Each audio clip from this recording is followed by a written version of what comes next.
so you're talking about the red flag law in New Yes. York State Yeah. and the extreme risk protection orders. Yes. So we have seen an influx of those. It has been cumbersome for law enforcement, if I'm gonna be perfectly honest, and I am.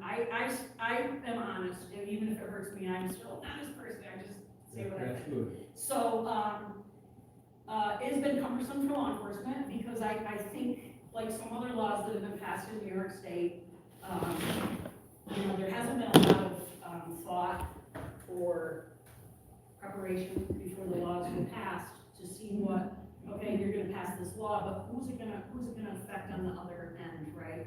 So, for a deputy or a police officer to come off the street and fill out the application for an extreme risk protection order, or we call them ERPOs, if you don't mind, I'll call them ERPO.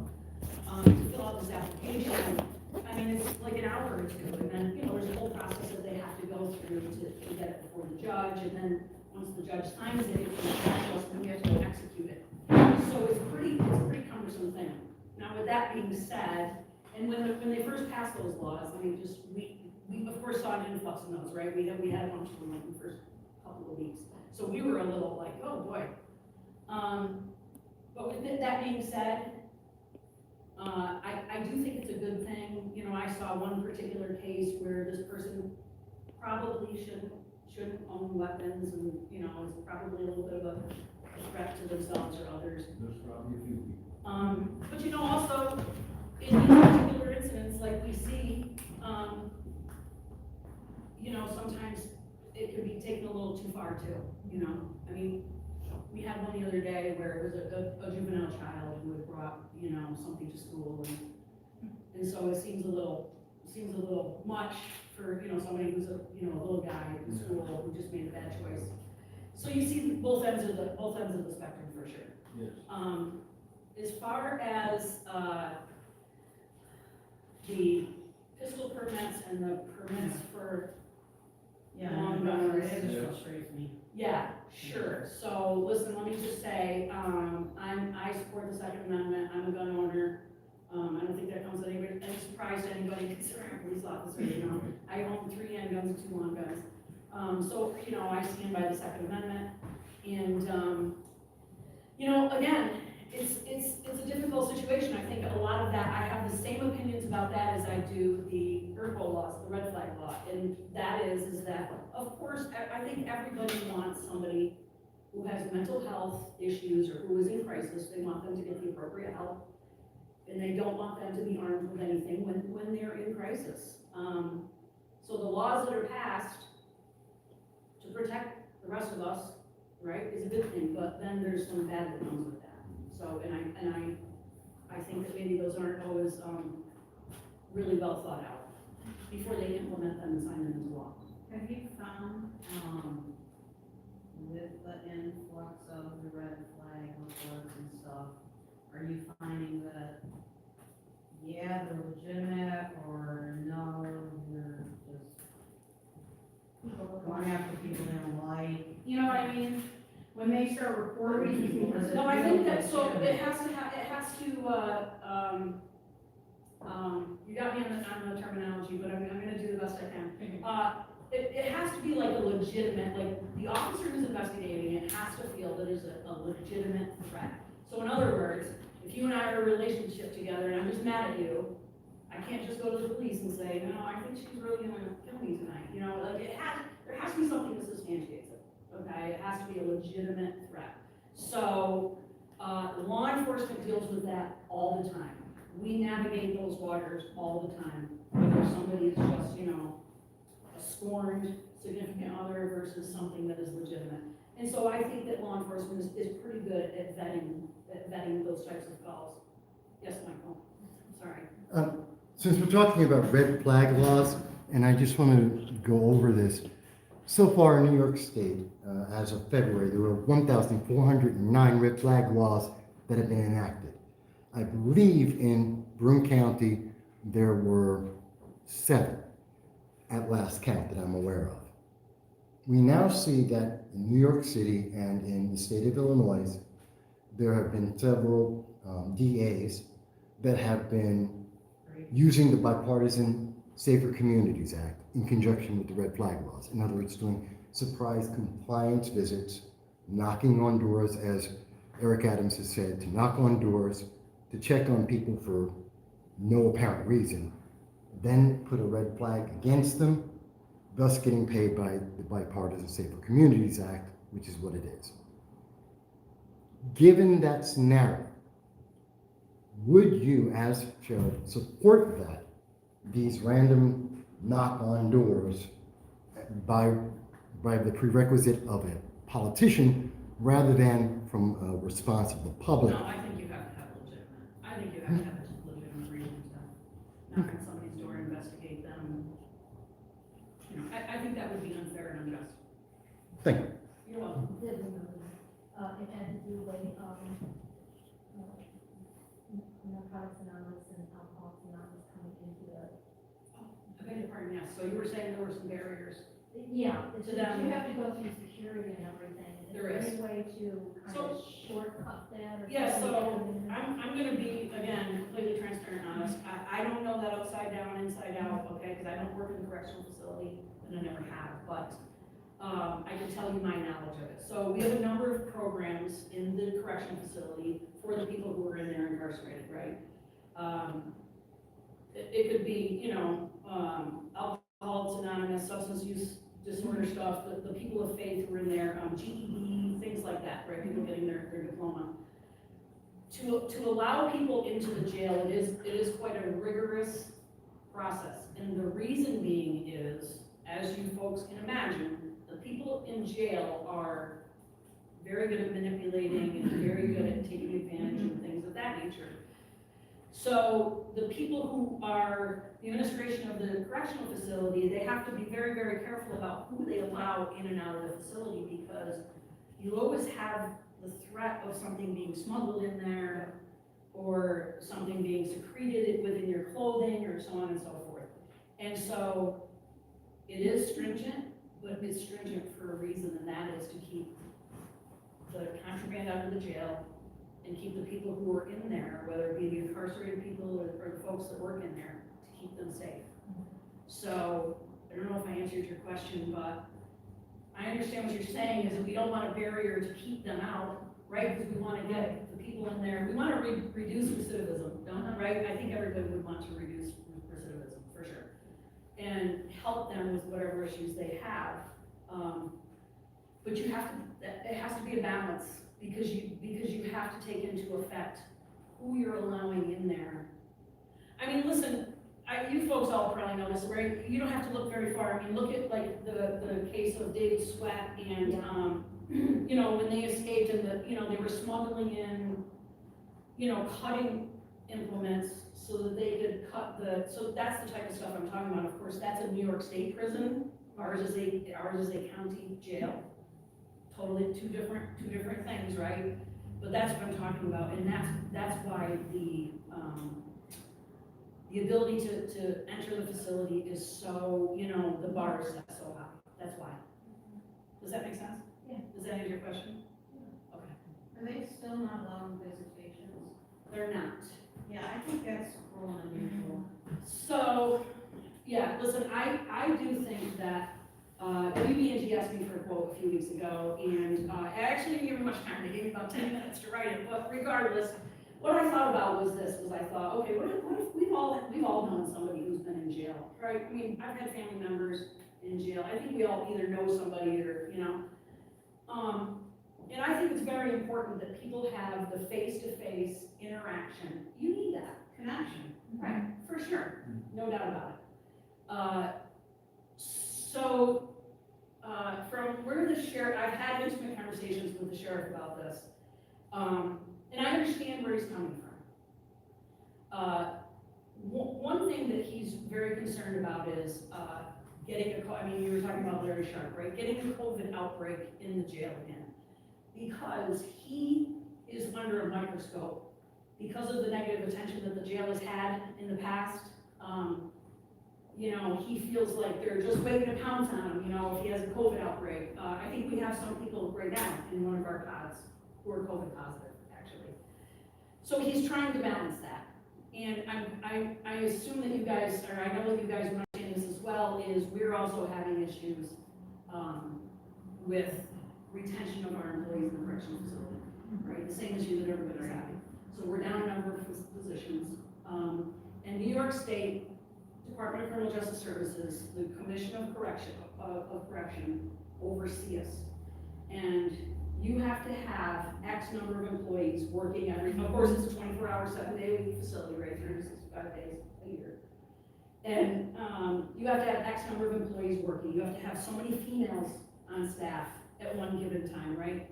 And so if you don't have enough employees to cover those positions, you have to force overtime. There's no ifs, ands, or you can't run short. You just can't. It's a correctional facility. So we have a lot of people who are being forced on overtime right now. And that's a concern too. We don't want to lose more people. We're down a number of people. They've had something like 6 or 8 people quit just this year alone. Because it's a hard job. Well, it's hard when people. Yeah, treat you like it's a crap. hard job. And so those are the issues that the sheriff is dealing with as far as the reopening visitation. And so he's trying to balance it. And, you know, I understand what you're saying. Yeah, I just think, He's if trying you to want go someone balance to it. get depressed and have mental issues in jail, don't let them talk or see anybody for 3 years. Right, Exacerbate what. right, for sure, Yeah, would make your job harder too. for sure. He's not coming, if I can speak for the sheriff for just a minute, because I have had conversations with him, he's not coming from a punishment perspective. He's not saying like, no, you know, forget about those inmates, we don't care. You know, he's trying to balance everything, right? He's trying to keep so many balls in the air. And hopefully he can, without causing too many problems. Well, what about testing these, visitors that come in and they can't come in until if they test negative, that's fine. I mean, that's one way they can do it, because everybody had to test to go into work. I know Yeah, statewide, the corrections officers that did not get a shot had to be tested every week, mhm, and they had to pass before they were allowed to come to work. One Yeah. question, since you're under the state, for a lot of your rules and regulations, do the corrections officers, if an inmate has a problem with a corrections officer, are their personal addresses, published so that these prisoners can find out where they live? Because I know statewide they are, and that's a very bad. what do you mean published?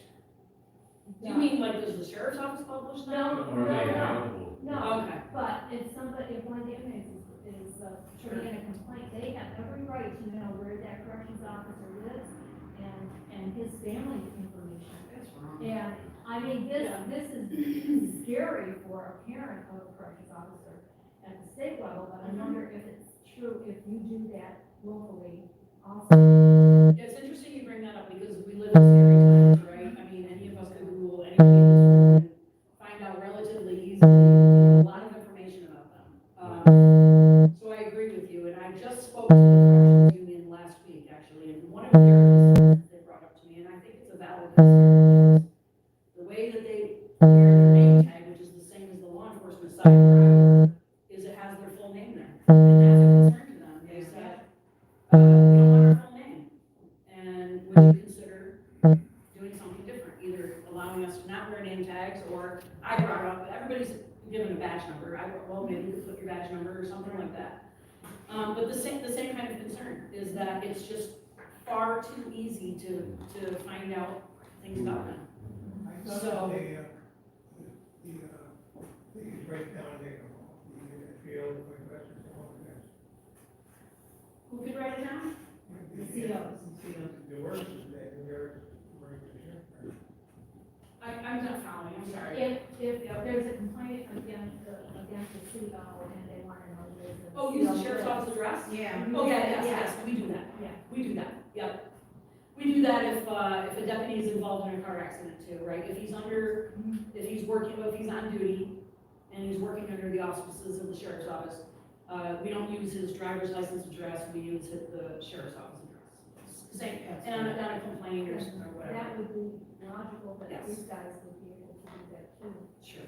But I don't know how the state would feel about it, because I know the state is out there. No, I think that would be more of a policy of the sheriff's office Sheriff's itself, office. yeah. Yeah, I don't think the state would Well, get involved in that. And That's my, Okay, sorry I showed up a little bit late, so you may have already addressed this a little bit, no problem. but, and I know this is new news, so you may not have a full answer. We just saw I that, think it's your lot in life is right, stop being, that's okay, because I'm gonna roll with it. I do to everyone. Yes, you do. I hit everybody the same. I know, I'm trying to peg though, I'm telling you. Go ahead. But no, it's, No, go ahead, Mike. we just saw over the weekend that there are many illegal aliens being shipped from Texas to New York City, to Martha's Vineyard, various places around the nation. This is adding to New York City's problem, but New York City has decided, according to Senator Kirsten Gillibrand over on Saturday, her answer is, well, she's going to take the illegal aliens in New York City and distribute them amongst upstate New York. Yeah. So my question is two-part. One, has Senator Gillibrand or any member of New York State government addressed or in any way mentioned to the sheriff's department how to deal with this new influx that they're planning to distribute? Two, my question would be, dealing with illegal immigration. We already have illegal immigrants throughout New York State and in Broome County. What is the position of the sheriff's department, if you were in charge, to address that concern the public has in terms of safety, in terms of following the law? Yes, so, to the best of my knowledge, she has not reached out to, it certainly hasn't been funneled down to me, she has not reached out to, my superiors at the sheriff's office, as far as the U.S. Senator is concerned, so my answer is I really don't know, but I don't think so. And secondly, on any kind of illegal alien or immigrant, we would deal with them the same way as we've done through the years. If we come across somebody, we notify immigration and we start the ball rolling and they pick it up. And I would continue with that. I think that's the right and correct thing to do. And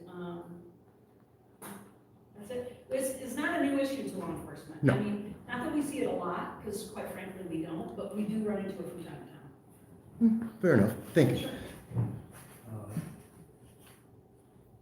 I understand there's gonna be a background check on getting ammunition, right? We also have a background check when you, buy a pistol. Why do you need one for ammunition? It's a good question. I don't know the answer to it. Aren't they, It's a good question. is already rethinking that one? Or Not the way they word I'm it? not sure the status of where that legislation is, but, I agree with you. The whole thing seems ridiculous. Yeah, listen, I stand by the Second Amendment. Yeah. I believe in your right to, bear arms. I agree with And to you. get ammo to bear those. Yeah, I don't buy a lot of ammunition, quite honestly. I mean, I don't go out and shoot all the time and stuff like that. I'm not a hunter, but, it's my understanding it's hard to get ammunition as it is. Yeah, it is. Yeah, it is. So, anybody else? I'm sorry. Can you bring it across the state lines, ammo, I think so. Yeah. Okay. There's no, the only thing you can't bring across the state line, and that's not always true, is the gun, right? Yeah. right? You can bring the gun as Ammo long and as it's in a container of some kind, and each state has a different type of variation to that, so. Yeah. Cause I travel state to state, so. Yes, sir. I just, re-registered, recertified my, pistol permit, and, it came through on the application. Originally, when I got my permit, it was in 73 or 74, it came through as a hunting target shooting, and I was gonna upgrade to concealed, for the nature of my work sometimes it can handy. But, the registration form for the state police basically just, unrestricted. Now, does that mean my permit is now unrestricted? Does that give me privilege to carry concealed? Assuming there's any place you would carry the concealed. Right, I was just gonna say, they can't carry it anyway, so. Yeah, you can't carry it in everywhere, but unrestricted means, concealed carry, you can't carry it that way. Yes, so there's still some confusion around that. It's kind of like a special election in August, right? It's like, and I'm gonna be perfectly honest with you, it's not entirely, it's about as clear as mud in my head, but I was under the impression that, that it didn't stop concealed carry when it was overturned. It was that how you had to apply for it is what was declared unconstitutional. Am I wrong there? In part. Yeah, because what they did was, New York State standard was like so high for the application, they said that's just absurd, so the standard was lowered. So then what the governor did is, okay, fine, now You you can't can't carry it carry it anywhere. anywhere. So have your permit, because it doesn't do you any good. Because it didn't do away with concealed carry though, right? You still Well, have yeah, to have Strictly, Yes. strictly speaking, it didn't. Right. But it's kind of like there's so many, places you cannot You can't use use it, it, you it can't, doesn't do right. much good. So I think it's right for a constitutional challenge. but- Yeah. But unfortunately, that'll take 2 years. Yeah. Well, Jim, if there's certain places you can't carry a gun in the first place, whether it's concealed or not. Well, now it's It didn't- everywhere. But it didn't take away the fact of unrestricted, didn't take away the fact that it's, that you can't carry it concealed. Well, I mean theoretically. it's just- Theoretically, yeah. I've had an unrestricted license for almost 50 years now, Mhm. all right? Mhm. And, it's, and I could carry conceal anywhere. You can't in New York State. Mhm. If not, Not after anymore. September 1st, you If can. you can. Well, due to the red lines. Or- Right, or- that's what we're like that. talking about. Yeah, that's what we're talking about. Oh, Yeah, that's the I'm whole sorry. key. No, that's But- okay. So, they're not saying, oh, you can't have concealed carry, but you can't conceal carry anywhere. You can't conceal carry in a church, you can't conceal carry in a store, you can't. I mean, I could put a sign Well, in you my can't carry, office. you can't carry the damn gun. I- Whether it's that's concealed or what I'm not. I had to put up a sign on my door, You're at right. work. We couldn't have it here. Yeah, Yeah. you can't carry, and it didn't take away concealed. Right. What it took away is the gun. Right. You can't carry the gun. Did we answer your question? Because it was your question Well, originally. sort of, because what ends up happening if I leave my house and I'm carrying in the car, and I'm stopped on the highway for questioning or just say hello, I am technically not violating the law at that point, as I understand it, because Right. the law doesn't restrict me from carrying it on a public road. Now, I can't go into a church or a school or a shopping center or that sort of thing unless it's posted that concealed Correct. carry is permitted or encouraged, or however the sign is supposed to read. But my point is that, well, I think Bill made the point, I mean, the law really should be centered around the ability of an individual has a right to protect themselves. Not this idea that we're gonna restrict gun-free zones have never proven to be effective to deter anything other than just be the target for whoever's in there. So, I mean, I think, how would you, as a sheriff, which is essentially the chief law enforcement officer of the county, is there some ability on your part to say, this is where I stand in the county, or our people, as the state starts to gyrate over this whole thing, because this is ridiculous what they're doing, they're taking away my right to protect myself. And that's, Well, that's the whole option. I read an article, and I don't know if, now, everything's on Facebook, but, a sheriff, and I'm not sure where, said if he is forced to go arrest anyone, he's gonna deputize them and then make them awfully carry.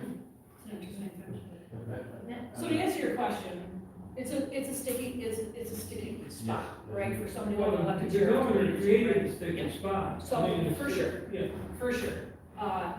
So I just wanna say that as an elected sheriff, you have to follow the laws of New York State, right? Understood. However, police officers have some discretion, and there's reasons that they have discretion, right? So,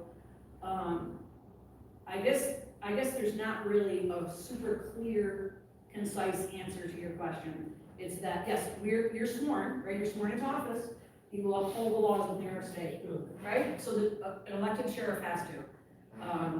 But But You have to look at each circumstance. can you as the sheriff say, these laws are not allowing my people in my jurisdiction Sure. to protect themselves? And essentially become an advocate for getting some of these laws changed or modified to something sensible. I'm glad you bring that up This because, isn't sensible.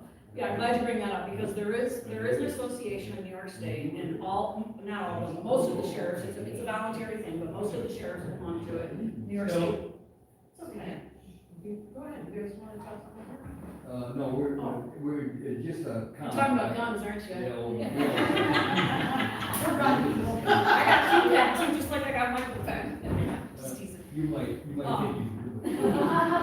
The New York State sheriffs have their own association, New York State Sheriff's Association, and they have attorneys that are involved in this association, and most of the New York State sheriffs belong to it. And what is good about that, they're up in Albany is where they are, and they advocate, and they speak to the legislators, and they try and advocate for laws, and, you know, that a lot of times, not always, Where do you stand on this stuff? as far as, Advocated. oh, I would completely, if the New York State Sheriff's Association wanted to advocate on behalf of law enforcement in New York State, and, you know, It's citizens to care.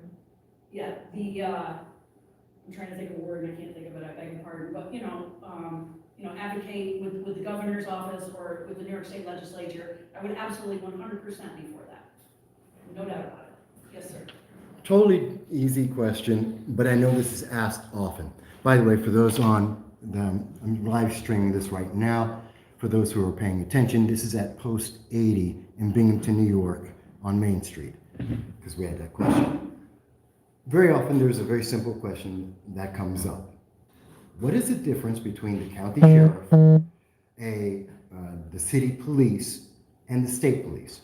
What is your role, and therefore how would you enact your role if you were elected? Are you talking about police officers that are out on the street, or are you talking about the elected official? Well, no, I mean, what's the difference between the sheriff and Binghamton City Police, the New York State Police? You have a separate role, but what would that role be? Because most people don't know. It really falls more down to jurisdictional, right, Mhm. Michael, right? So you in essence do the same job. A little bit different, urban policing down here in the city of Binghamton is gonna be a little bit different than what the deputy sheriffs do out in the county, right? We deal with more with rural areas, and the state police. But you generally do the same job, right? You answer calls for service, you enforce the law, you serve your people, however that may arise. So it's pretty much the same, and, it's jurisdictional. The city police have the jurisdiction of the city, the county, obviously, the sheriff's office has the county, and, they're divided down into troops and so on and so forth. But if you're speaking, generally, in general terms, it's the same job. Okay. Yes, sir. My understanding of the jurisdictional part of it is that being that the sheriff is the appointed elected chief law enforcement officer of the county, that in a situation of crisis or serious emergency, the sheriff has jurisdiction over the local, or vacancy, workings of police, city police, Johnson City, whatever. Yeah, for sure, an elected sheriff wields a lot of power. Right. And so, at what point does the sheriff's jurisdiction get superseded either by a governor's action or state police? Where does that one at? Well, it depends upon what the situation. Unfortunately, we've been ground zero for so many natural disasters here. We were talking about the floods earlier, or the big snowstorms, or, we had that weather event back in April. And, historically, the sheriff has been the one who, calls for a state of emergency and shuts the roadways down. But that's not to say that he's the only one, the county executive could do that as well. Within the local jurisdictions, the mayor can do it in the city of Binghamton.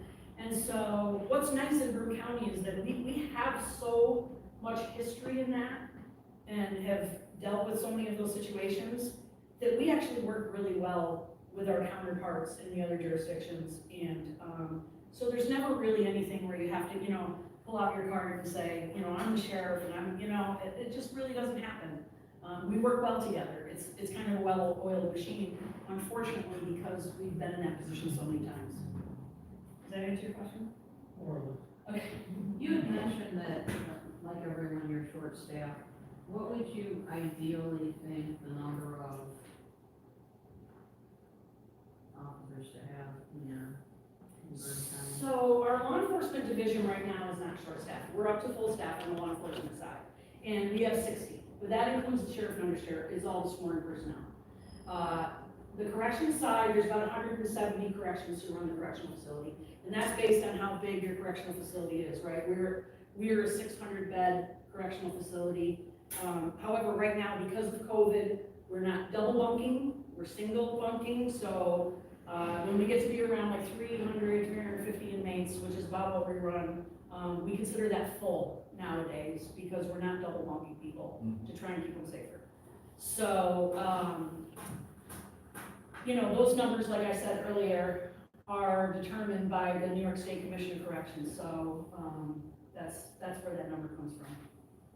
Did that answer your question? Is that what you were getting at? Yeah, I was just trying to figure what you would think you could really need to make Boone County. Safe? Yeah. Yeah, I actually think that, I do have to give credit to the sheriff, over the last, I don't know, 3-4 years, he has increased our law enforcement division by 5. We did it, you know, like one year, one another year, you know, something like that, just slowly raising it, because we were finding that we were spread very, very thin, and it's a safety issue. Yeah. And we're handling more calls for service now than we ever have, right? It continues to creep up and up and up and up. And we're dealing with more things like people with mental health issues who are out on the street. So I think we're at a good number right now. We're fairly comfortable. And you know, the sheriff's office is a very complex. Let me explain to you guys, if I can, the sheriff's office, because it's very complex. There's 3 divisions. There's law enforcement, where I work. There's the civil division, who only has a chief and 2 deputies, and they just go out and serve papers all day. They have a huge support staff, though. They have a lot of secretaries because they push a lot of papers. And then you have corrections. So we have those 3 divisions in the sheriff's office. And then we also have a regional police academy, which is, it's great. We have people that come from all over New York State. There's a number of police academies, but people actually send their recruits to our academy because, you know, we put out a good product. So yeah, and I'm proud to say that. But it takes up a lot of resources. You know, we have a lot of police officers that do dual roles, right? They're trained, like, you know, back in the day, you know, I was a baton instructor, you know, firearms instructor, and then you have people who are defensive tactics instructors. So we not only run the police academy, but we have to support it as well. And then we have a number of other smaller units. You know, we have a Marine unit, a motorcycle unit, we have a SWAT team, who all those units, but the SWAT team especially, takes a lot of training. You know, they train every other week. We have a K-9 unit that does the same thing, a lot of training. Train every other week. You have to keep all that training up by New York State standards. So there's a lot of moving parts within the sheriff's office, and I'm sure I didn't even hit on all of them. We have a community policing office. You know, we keep up our social media. We have a lot of different moving parts. So it's a very large, complex agency. Yes, sir. Sorry, good evening. It's okay. Johnson City school budget, which I'm kind of familiar with, is somewhere in the order of around $50 million a year. And it takes care of that little section they call Johnson City School District. Multiply that times about 13 other school districts that are near this amount of money going on. It seems that the county sheriff's office would really get our money's worth for it. I'm just wondering if there's really enough monetary support to keep this department going. How would you feel about, at some point, assuming you get elected, asking from, and building a case that the budget needs to be increased to reflect these other issues, these other situations that are occurring in the area? Like what kind of issues and situations do you mean? Mental health, possibly illegal immigration, these red flag laws, the interaction between police and the judicial system in terms of like, one thing to go over and take Bill's firearms because I said he's a bad guy. But it's another thing, but it's another thing for him to get his. Lots of love. Yeah. But it's another thing for him to get his rightly deserved, firearms back, his possessions back. And those are the kinds of things that, I don't know who advocates for. I mean, the sheriff seems like it's gonna be the person around the point on all this stuff. Yeah. So, I mean, how would you feel about, going to the, county and say, you know, we really have to have a budget increase because of these things? Well, I started this talk saying that I'm fiscal conservative and I stand by that, so. I am too. Yeah, So that's what I'm asking the question. Yeah, I believe that, you know, when you're talking about something that is funded by tax dollars, the office has to run as efficiently and effectively to provide the services, as they can without raising the budget and without raising taxes. I'm a firm believer in that, I just am. So I would have to have a pretty darn good reason to, and I'm talking about a considerable, you know, increase in the sheriff's office. Are you involved in budgeting? I am, I do. In the course of my duties, I prepare the budget for the law enforcement division. And I have to defend that budget too to the, as a matter of fact, next week, we're meeting with the Virginia legislature, to go over our budget. The county executive just passed it and did his budget address or whatever he does. So we defend it twice. We defend it first in the executive's office and then to the legislature. So yes, we have a fiscal manager, at the sheriff's office. We have an office of fiscal people who, you know, they handle all things fiscal as well as like our timesheets and things like that, travel logs, all that fun stuff. So, I work closely with the fiscal manager, preparing the budget every year in June, and then we submit it as part of the overall sheriff's office budget, and then I have to defend that budget, my portion of it, to the county executive's office, and then, to the legislature. So if you decided that there was some, more need for, salary increases in the jail section, that's something you're prepared to go into battle? Yeah, sure, if I fall, oh, sure, I'm not afraid to draw a line in the sand at all. Did I make a good thinking? I like that. What's nice about the employee salaries is that those are negotiated. You know, each one of our divisions are represented by a union that represents the employees. And so all that stuff, their benefits and their salary and so on and so forth is negotiated with the county. You know, depending on how long your contract is, from 2 to 5 years. So honestly, the sheriff doesn't really play much of a role in that because it's done between, you know, the Office of Management and Budget and the union folks. So the sheriff sits in on it, you know, he has a say, you know, this way or the other, but it really doesn't affect the sheriff, honestly. Their salaries and benefits is what I mean. Speaking of the jail, because you're down to 300 beds, is that not putting a crimp in the budget for that? Because I know you can take in other prisoners from other areas, and with the state closing prisons left and right, that's affecting the bottom line, isn't it? As far as taking prisoners, so Yeah, that, because they have to pay for those that are coming from other areas. yeah, it generates revenue, it really Right, does, yeah, it's so- $100 a day per person. Right, so how is that messing up the whole kicking over there? Well, it's really not messing anything up because we've always done it, and we're Right, still, you're lacking it now because you're stopped at 300. 300 down.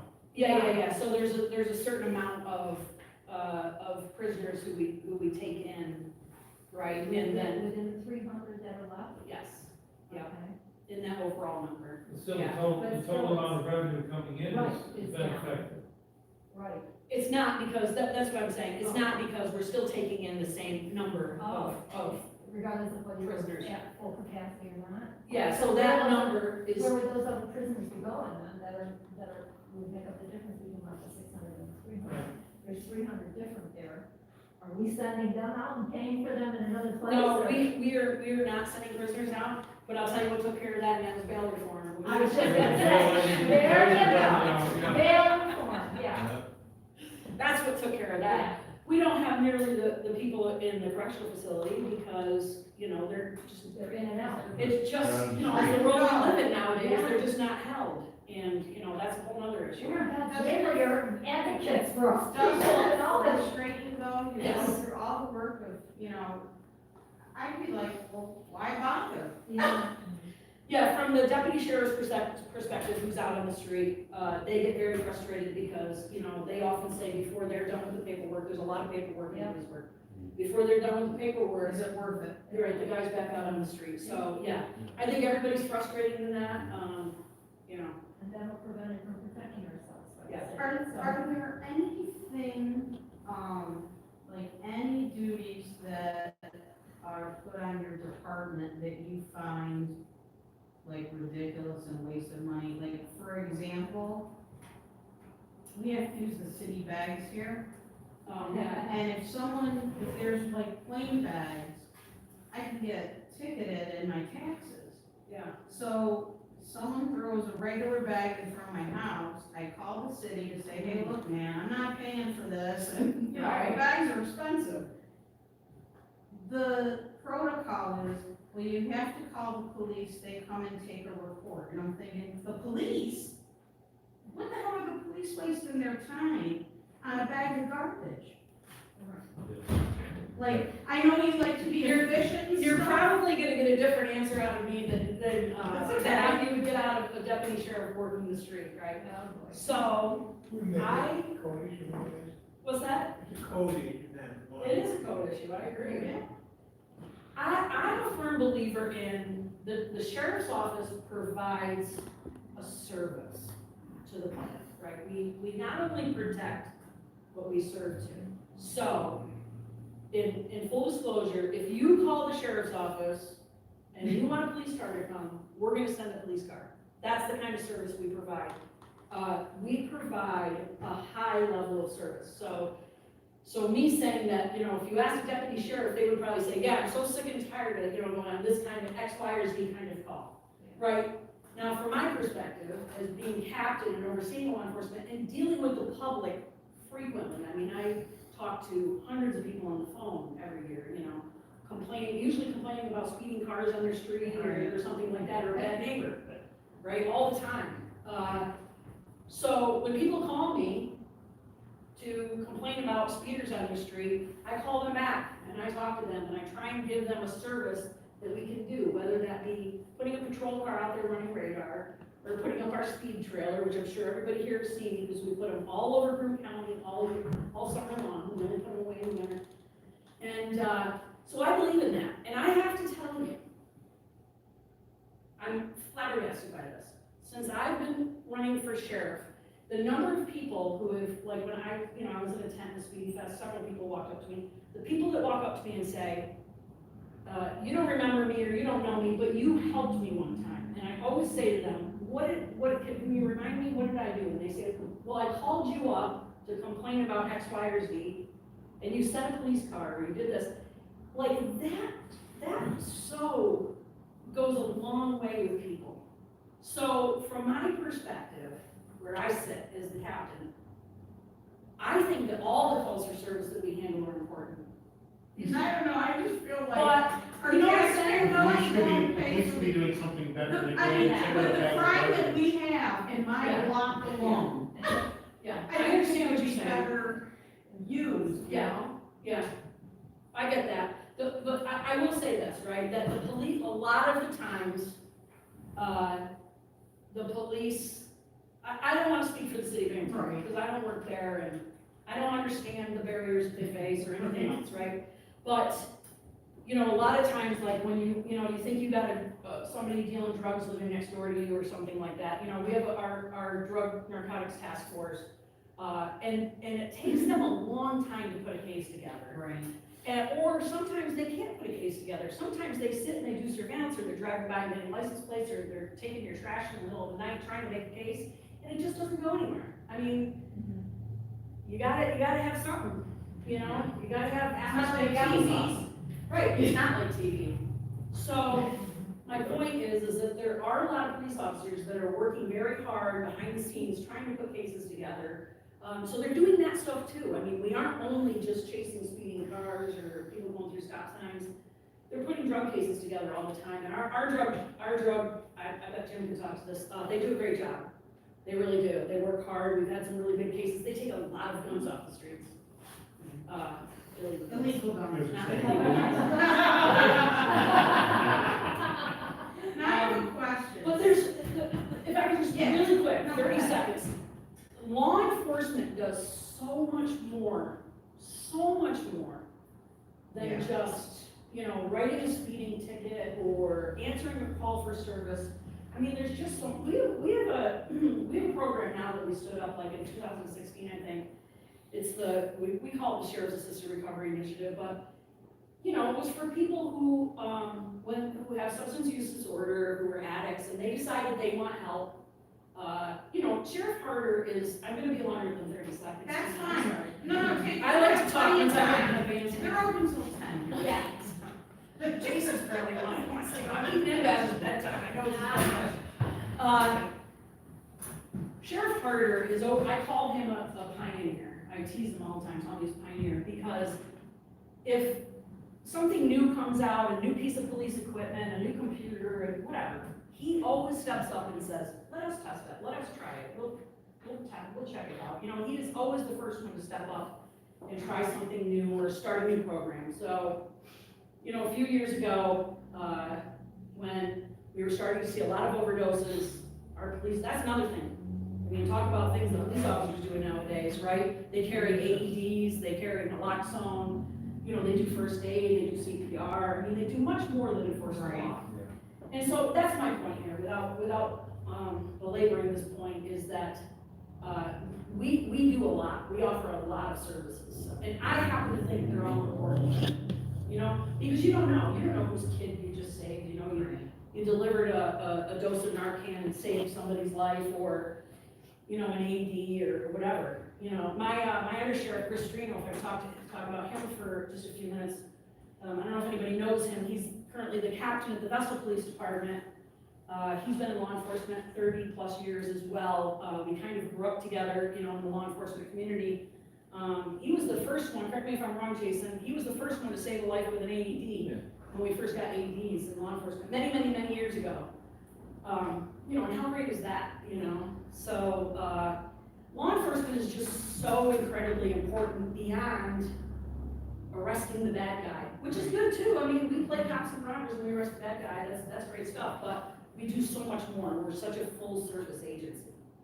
So, I'm sorry, I feel like I'm just belaboring. No, this that's point. okay. The question I had is, I notice, and it really agitates me, since they legalized pot, a car can drive by me and there's smoke coming out of the car. How come they're not being pulled over? I smelled it walking into the I'm building. telling you, it makes me crazy. It wasn't any of us. But it makes me a little crazy, because I'm like, you're still, No. they legalized pot, but you still can't drive on drugs. Yeah. So it's like, I mean, are you seeing an increase in anything, or is it just being ignored, kind of? No, I don't think we've seen an increase as far as like driving while somebody's ability is impaired by drugs. I mean, we deal with that anyways. Right. Quite honestly, we saw that more frequently with the heroin epidemic, you know, it was a lot of people were, you know, ingesting heroin and then driving, which is what a horrible combination that is. Right. So, I get it. Listen, the other day I was at my nephew's football game at high school, and somebody, I wasn't aware, but somebody behind me was smoking. I was thinking to myself, really, Now high I'm gonna school- drive, right, in yeah. high school football game, all these kids running around and, you know. I couldn't see them doing it, so I assumed they maybe had one of those vape things or something, but anyways, I hear you. You know, especially if you have little kids or There's anything, I'm just thinking, I mean, right, Yeah. okay, so it's pot, it's probably belonging to a full of drugs, but you're still impaired, and it's like, Yeah, And it's stronger than when we were kids. for sure, oh, yeah. for sure. Is Not there, that I tried. is there a screen test for like this for alcohol? Yes, there is, so, and, you know, that's another thing that we have too at the sheriff's office, is we have drug recognition experts. Again, that is a position that they get, or a title that they get once they complete a number of hours of training. I don't even know how many hours it is. I think it's every bit of 80 hours of training. If somebody blows a stop sign and then they get stopped, then is there a test that gets administered, like with alcohol? Yeah, so there's field sobriety tests that are done on roadside For marijuana? well, not necessarily for marijuana, but there are tests that are done roadside that indicate that you're under the influence of a substance. Right? And does There's marijuana show up? There's clues that they look for to see if you're under the influence. Yeah, so it's not like you come up and you're driving and you do a test to see if you've been smoking marijuana. No, It's not I like that. understand that, Okay. it's probable cause and all that. Yeah. Could you do anything like you said, you get them for blowing a stop sign, you open the car and all the smoke comes out? I mean, is that probable cause Yeah, enough sure, to? sure. Okay. Yeah, then they would start their investigation from there, you know, they would begin, you know, a line of questioning and Right. run them through a series of tests and, you know, it would move on from there.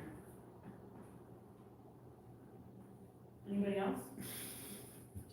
Well, one of the nice things about these studies is we get to know candidates. Yeah. I'm not picking on you, guys. Last time we did this, I was the same one, but who is your favorite American and why? Abraham Lincoln, because, I really admire what a leader he was and how he led with class and elegance, and, how he formulated like the decisions that he made. I just admire him, you know? You know, under his administration, a person could walk up to the door of the White House and knock down and he would come out and talk to them. Yeah, the people stand in line, right, to talk to him? Yeah, I've read some books about him, and that's who popped in my head first. Sorry, it wasn't Jim.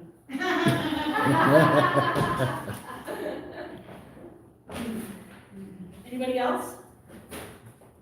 Thank you so much for listening to me.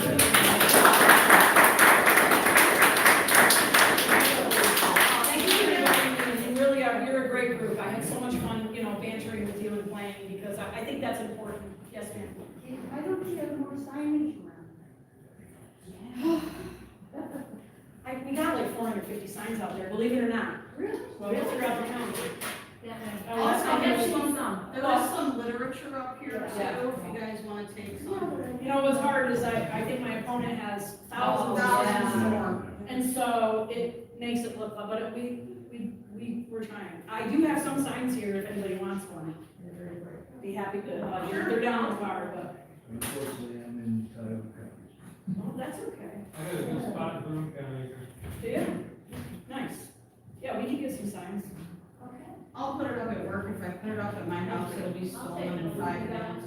Yeah, Okay. yeah, Jason. Well, I'm parked downstairs, so. Okay, yeah, we'll get out. So. Thank you, folks. Thank You you. were wonderful.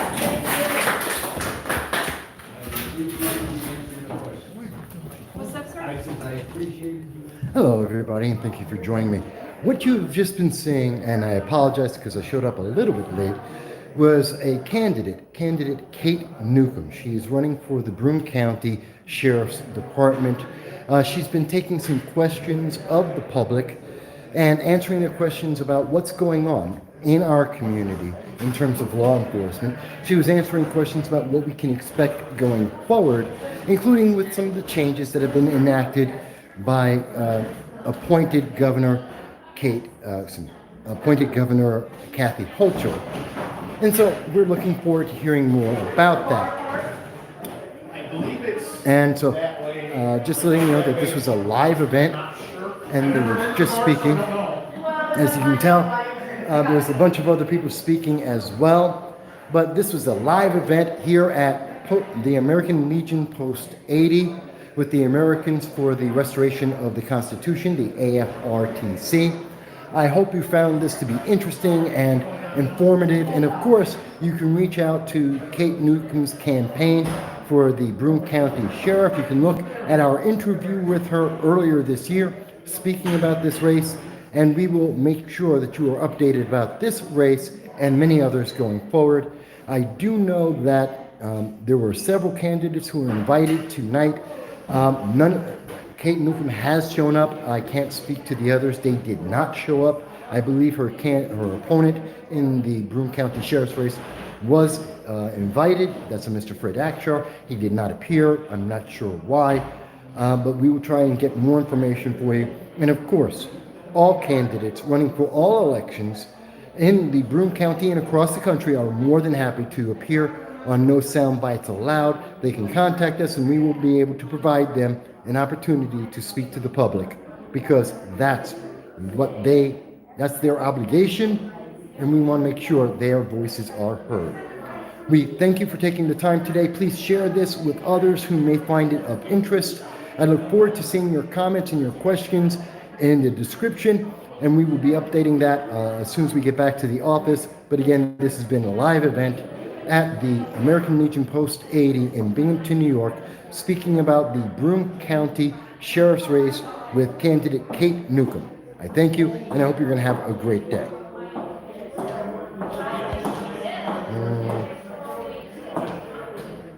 Hang on. We'll see y'all later. Why does it not count? A lot of people watching? No, because I didn't get a lot of people to be aware. How do I stop this thing? I can't see because I don't have my... That's it.